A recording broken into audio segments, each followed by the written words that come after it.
ఒక మాట చెప్తా, ఇంకొకసారి కాంగ్రెస్ నేతలు 60,000 ఉద్యోగాలకు ఈ చెప్పు తీసుకుంటారు. విన్నారు కదా బోసుడి గారి మాటలు. అరే బోసుడికే కాంగ్రెస్ గవర్నమెంట్ వచ్చిన 18 నెలల్లో 60,000 ఉద్యోగాలు బరాబర్ ఇచ్చింది. బరాబర్ గల్ల ఎగిరే చెప్పుకుంటాం. అర్థమైందా? 10 ఏళ్లలో కేసీఆర్ ఉద్యోగం ఇచ్చినాడా?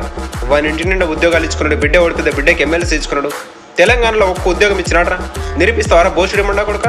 నువ్వు కాంగ్రెస్ పార్టీ గురించి మాట్లాడతావా? ఇదే మాట ఉద్యోగాలు వచ్చిన వాళ్ళ దగ్గరకు పోయి అన్నాం అనుకో.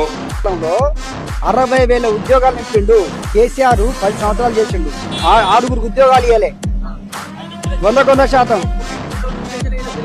ఎక్కడ మరి ఇచ్చిన నోటిఫికేషన్ మరి 10 సంవత్సరాలు సరిపోలేదు. అవులే 10 సంవత్సరాలు సరిపోలే నీకు?